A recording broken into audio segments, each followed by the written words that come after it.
Merci beaucoup, Aminibi. Merci d'être là. Mesdames et messieurs, nous allons donner la parole cette fois-ci à M. Issakha Garba, coordonnateur du secrétariat du comité technique spécialisé numéro 8 de la Commission de l'Union africaine. Je vous demande de l'accueillir, s'il vous plaît.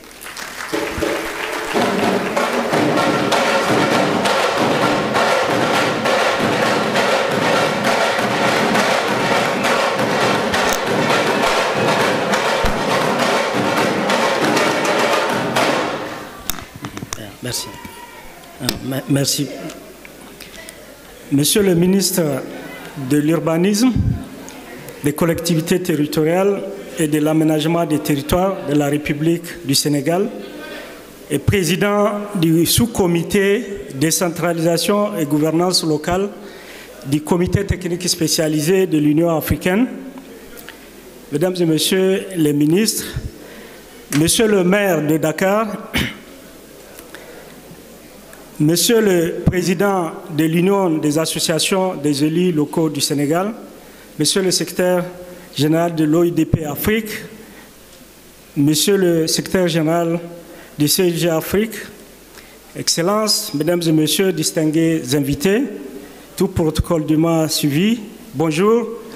C'est pour moi un grand honneur de prendre la parole en cette occasion solennelle de la cérémonie d'ouverture du 6e Forum international sur la démocratie participative au nom de son Excellence ambassadeur Bankole Adeoye, commissaire aux affaires politiques, paix et sécurité de l'Union africaine.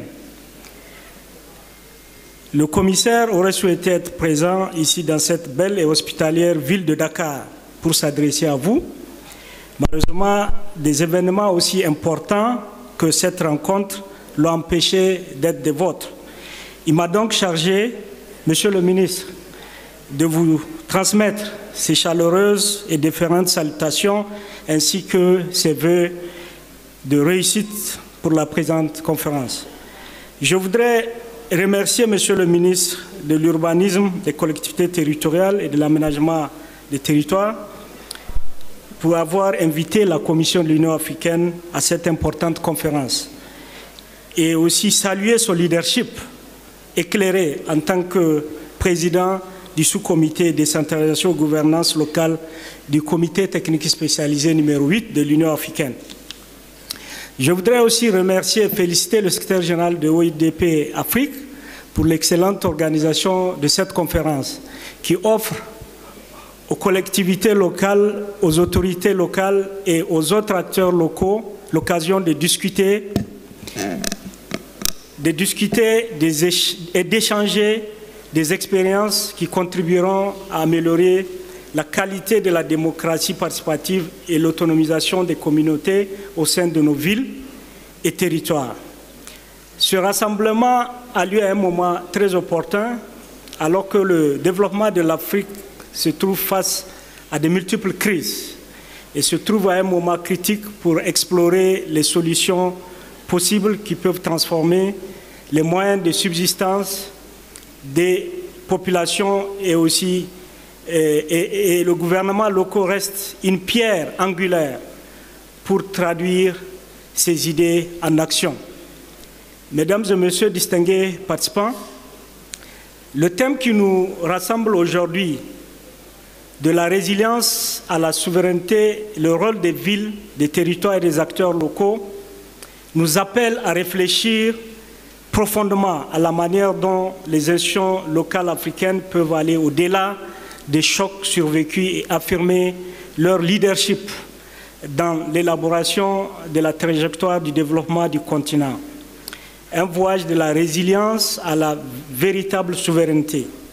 Au cours des dernières années, nous avons vu comment nos villes et collectivités territoriales africaines ont surmonté des défis sans précédent.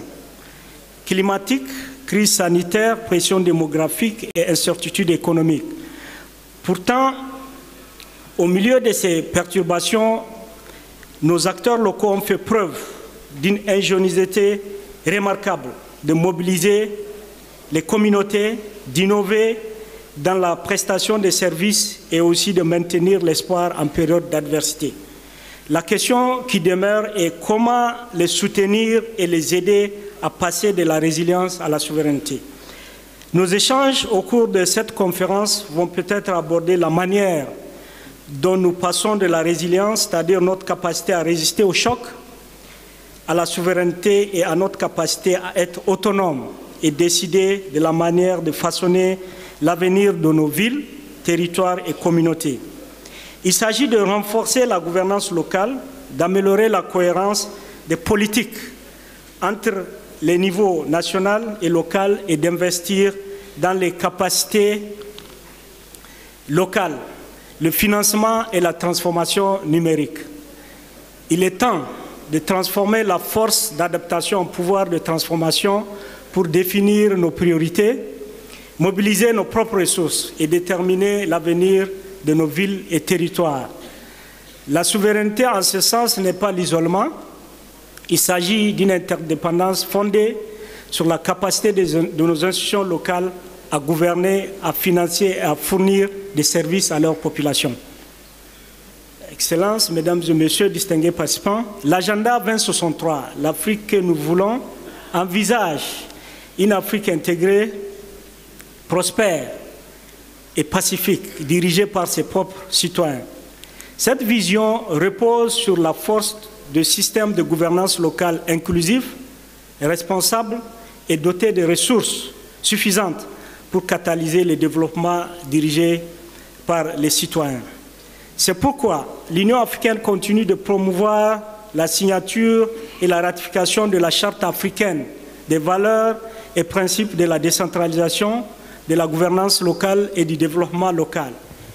Il ne s'agit pas seulement d'un instrument juridique, mais d'un engagement politique de l'Union africaine à recadrer la façon dont le pouvoir, les ressources et les responsabilités sont partagées entre les différents niveaux du gouvernement. Sa mise en œuvre est la voie vers l'Afrique où chaque ville et territoire est habilité à agir, planifier et diriger. Pour que cette vision devienne réalité, nous devons faire avancer 3 priorités. Approfondir la décentralisation et la gouvernance à plusieurs niveaux.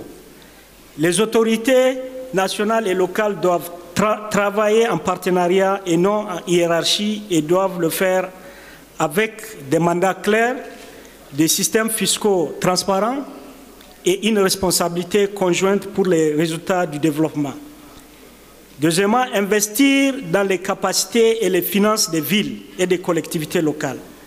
Les autorités locales ont besoin d'une marge de manœuvre budgétaire, d'outils techniques et des systèmes de données pour planifier durablement, gérer les risques climatiques et attirer des investissements dans les infrastructures locales et les services de base. Troisièmement, localiser les agendas continentaux et mondiaux. Les ODD et l'agenda 2063 doivent être réalisés dans les villes, les villages. Les collectivités locales ne sont pas seulement des exécutants, mais aussi des co-créateurs de politiques et d'innovation pour leur mise en œuvre réussie. Mesdames et Messieurs, distingués invités, le chemin de la résilience à la souveraineté exige du courage, de la collaboration et de la cohérence. Il appelle à des politiques nationales qui renforcent l'action sociale, mais ne la contraignent pas. Il faut que les maires et les conseils municipaux disposent des outils et de la confiance nécessaires pour tenir leurs promesses. Il faut que le développement local de l'Afrique devienne un programme collectif partagé par les gouvernements, la société civile, le secteur privé et les citoyens. La Commission de l'Union africaine, à travers le département des affaires politiques, paix et sécurité, qui fait office de secrétariat du comité technique spécialisé numéro 8, reste déterminé à soutenir les États membres dans ce parcours transformateur. Avec nos partenaires, nous continuerons de renforcer le dialogue politique, d'harmoniser les normes et de créer des plateformes d'apprentissage par les pairs et aussi d'innovation. Nous veillerons à ce que la gouvernance locale devienne la pierre angulaire du renouveau démocratique et du développement de l'Afrique. Avançons donc avec une conviction partagée que la souveraineté de l'Afrique commence dans ses villes et ses territoires, où les aspirations de l'agenda 2063 prennent forme dans les réalités vécues par nos peuples. Au nom de la Commission de l'Union africaine, je tiens à féliciter le gouvernement de la République du Sénégal et l'OIDP pour avoir organisé cette conférence, cette importante conférence. Je vous souhaite de fructueuses délibérations et je vous remercie pour votre aimable attention.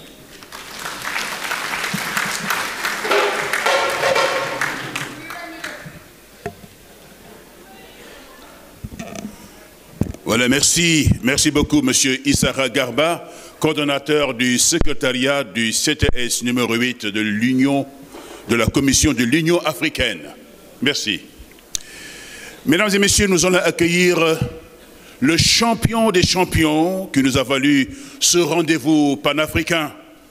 Un homme qui se donne avec toutes les énergies pour ancrer dans nos terroirs, dans nos territoires, le sens de la transformation positive, donc de cette vision à l'horizon 2050.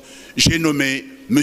Bala Moussa Fofana, sous vos applaudissements, ministre de l'Urbanisme, des collectivités territoriales et de l'aménagement des territoires.